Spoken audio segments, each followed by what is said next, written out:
let me tell you about Baldurs Gate 3. So if you followed me for any amount of time, you'll know that 1, I have the fattest ass, and 2, I fucking love tabletop role-playing games. And Larian, oh Larian, you beautiful, wonderful, incredible, hopefully not toxic game company.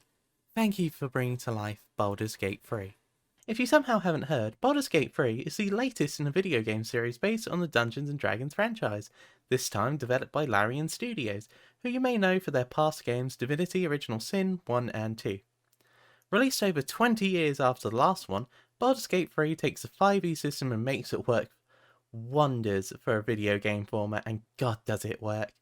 I'll say now that I won't be featuring any content in this video from outside of Act 1, and won't feature any spoilers related to the main story of the game. But seriously, this game shows exactly how both serious and silly a campaign can be, and keeps you in the spirit of it the whole time.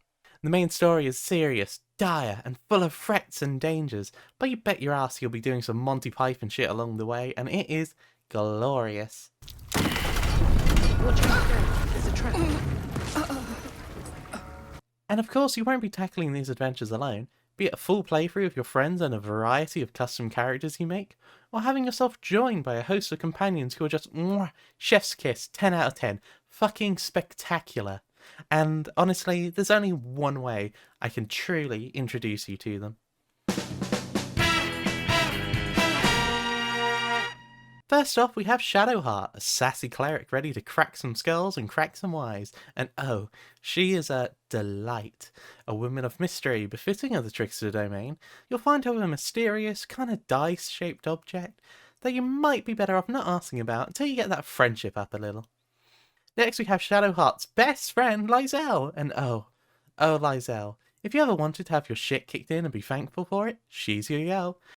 And who can forget our pretty boy vampire Asterion, who yes, I know, you think you can fix him. Well, I'm here to say I'm going to make him worse. And then Gale with a constant case of the magical munchies.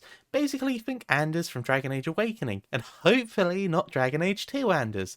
Yes, like a decade later, I haven't forgiven him for lying to me like that. How fucking dare he? Oh, right, and he's a wizard or something. But nah, he's a charming dude full of trouble for you to solve. And if you like men that look like a lost puppy in the rain, Gale might just be for you. Next up we have Will, who might just be the most mentally sound of them all. Not only a noble, but also a renowned folk hero known as the Blade of the Frontiers. He also may have made a wee pact with a devil, which I'm sure he's still absolutely thrilled about. Personally, I would be more than happy to have a magical sugar mommy give me superpowers, so I don't know what the issue is. And finally, the absolute best, the absolute peak, the most wonderful, amazing, stupendous, incredible Karlach. Girl, look at that body. Girl, look at that body. Girl, look at that body. I work out. If it wasn't already obvious, she is my big dorky firewife, and we are living happily ever after. Also, Barbarian is arguably one of the hottest classes in the game, so like, yes, please Karlach, slap me like a fucking twig. And I can't help but talk about how diverse and real your companions feel. They are so full of life, and I can't get over how they aren't hung up on like sex being the peak of romance. Take lae'zel. When she isn't, and also when she still is berating you, if you prove yourself to her liking, she'll be happy to get down and do the dirty. But that's not where the two of your connections end. Your relationship is given so much more space to grow and shape itself around your relationship flourishing. Sex isn't the end goal of it. It's not like in Mass Effect where it's like, oh, we banged, okay, that's basically it now. It's like, sorry, I'm off script for this bit because I'm just like, not over how just nice it is. And like, some characters in this are either poly or express consent for open relationships, which I have literally never seen in a mainstream game before, and just, wow, you love to see it. Now, there are more characters that can join your journey as you progress, depending on what options you take, but also these before-mentioned characters are also known as origin characters, which also makes them playable off the bat if you don't feel like making your own. Which is my segue to talking about the character creator, which is just wonderful. And there is a whole whack of options. You have all the base 5e classes, a plentiful selection of backgrounds, and a decent whack of your standard races or heritages to play as. But as statistically y'all be fruity as fuck if you're watching this, we know exactly which one you're playing. And then we get to actually designing the character. And to be serious for a moment, this game features selections for pronouns, body types, and even whatever bits you want down there, and none of them are tied together. This is really cool to see out of a AAA game, and I really hope it inspires other devs to do the same. I do have some minor gripes with it still, as I feel like the body types could use a bit more diversity in shapes. Like, don't get me wrong, I love my big beefy wives, but sometimes you want to be plump and stuff like that. Also, like, a little bit more control over the zoom in area so you can actually get a good view of what you're giving your character. Now, this isn't the most technically advanced character creator out there. It doesn't have a huge amount of sliders or precise bone structure control or whatever fancy stuff like that, but it has more than enough to make a plethora of diverse characters. Now, you might have noticed there's a certain origin I didn't mention, and well, let's just say the Dark Urge lives up to its name. If you want a dark, lethal, edge-filled run where no one is safe from you, then it's the run for you. And that's all I'm going to say, because frankly, I think it's best experienced as blind as possible. But seriously, it is not for the faint of heart, or those who easily get attached to characters.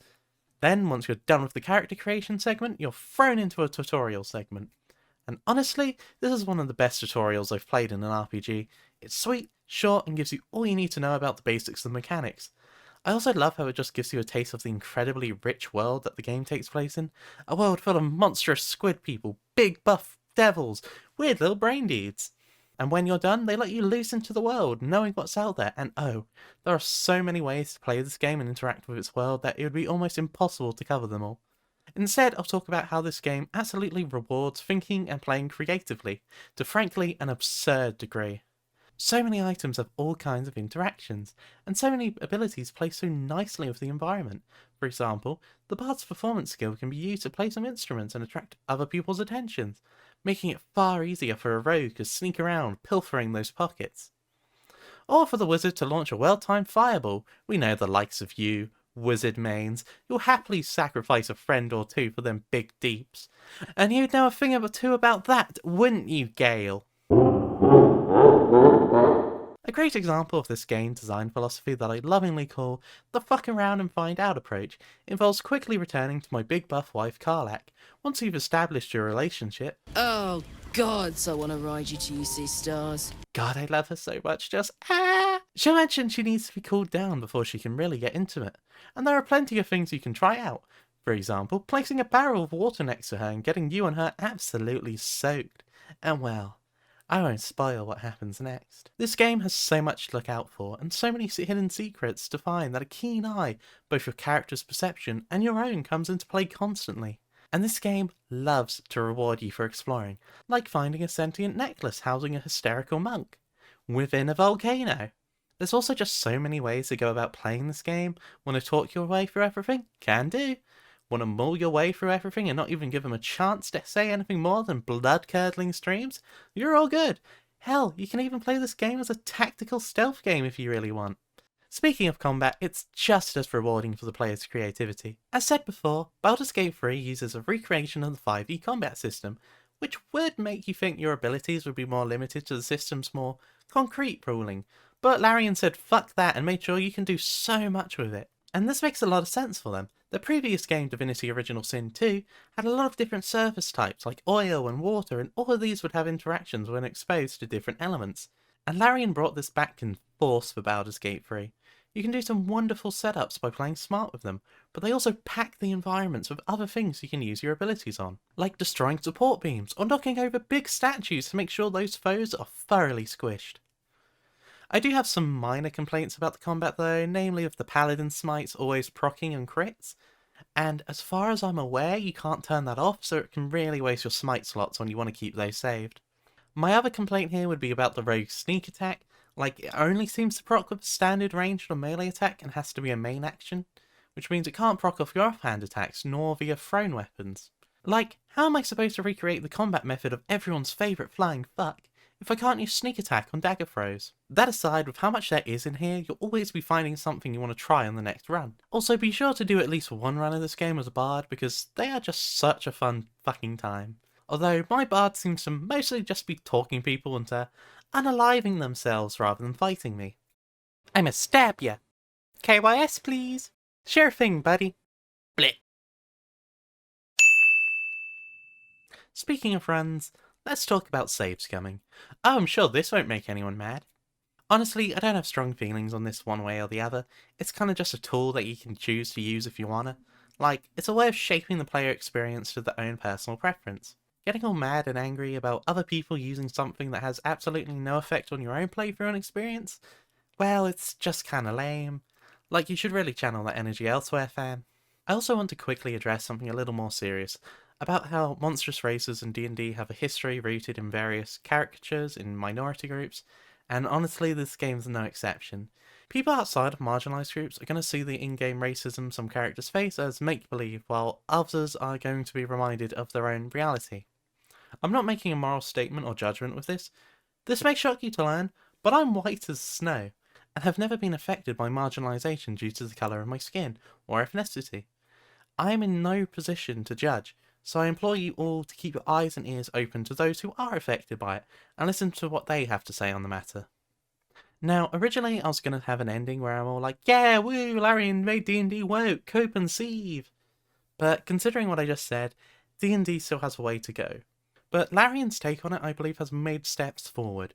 But they don't own D&D. This is just one bit of media in a much larger empire, and I'm not giving Wizards any credit for the work Larian has done. But you know what? I think this game is still a win for the gays until proven otherwise. Oh, and while I intended to keep this video mostly spoiler free, you'll find the bestest boy around the starting area at coordinates x72, y475. Now if you don't mind me, Karlach just said she's figured out what she wants to do with me, and I need to go melt. Deval, out.